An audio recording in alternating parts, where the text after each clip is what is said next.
Olá pessoal, tudo bem? Estamos aqui de volta mais um mês para detalhar a performance dos fundos, mas antes disso, vamos dar uma repaginada nos principais acontecimentos do mês passado. Em julho, os ativos de risco internacionais deram sequência ao movimento de apreciação observado ao longo do segundo trimestre do ano, refletindo dados de inflação mais comportados, a resiliência da atividade econômica e a proximidade do fim dos ciclos de alta de juros ao redor do mundo. Nos Estados Unidos em específico, o Banco Central americano, Federal Reserve, aumentou sua taxa básica em 25 pontos base, levando-a para o maior nível em 22 anos. A decisão refletiu principalmente o sobreaquecimento do mercado de trabalho, núcleos de inflação ainda bastante pressionados e o afastamento de riscos relacionados a uma iminente contração do crédito decorrente dos eventos bancários ocorridos em março. Pela Europa, o Banco Central Europeu acompanhou o movimento, também elevando sua taxa básica em 25 pontos base e levando-a para um dos maiores patamares da história da zona do euro.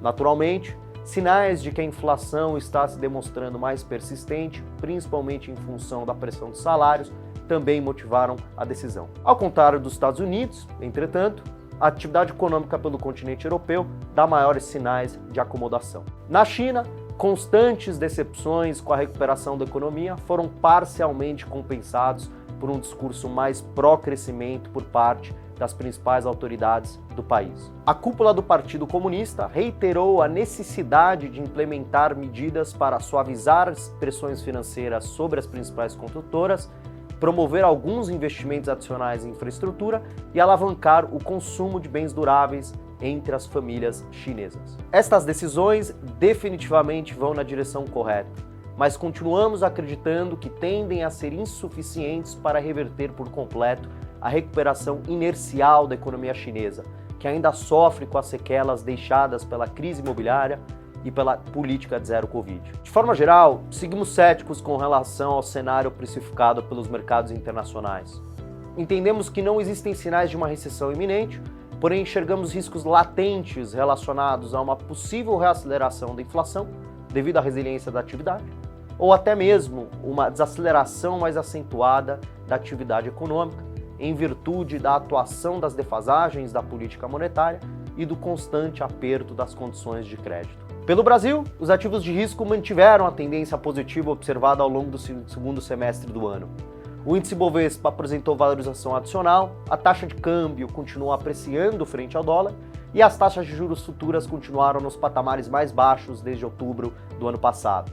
De forma geral, investidores locais intensificaram seu otimismo com os fundamentos domésticos que, assim como nos meses anteriores, continuaram firmando uma trajetória mais positiva. Seja no campo da inflação ou da política fiscal, continuamos observando boas notícias. Do lado da inflação, índices de preços ao consumidor e ao produtor seguiram em processo de descompressão, principalmente nos segmentos de bens duráveis e alimentos. Do lado da política fiscal, também observamos esforços importantes por parte da Fazenda para recompor receitas com o objetivo de atender às metas de superávit primário estipuladas no arcabouço fiscal.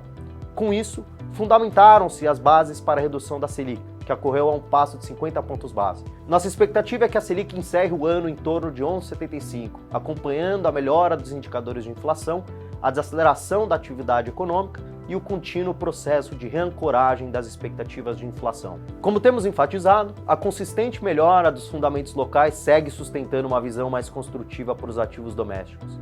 Salvo uma correção abrupta dos mercados internacionais, antevemos uma continuidade desta dinâmica positiva, principalmente porque os ruídos fiscais devem continuar reduzidos e o Copom irá, de fato, dar continuidade ao ciclo de queda da taxa básica. Bem, este foi um resumo dos principais acontecimentos no cenário macroeconômico local e internacional. Se você quiser saber mais detalhes sobre a performance dos nossos fundos, clique no card acima.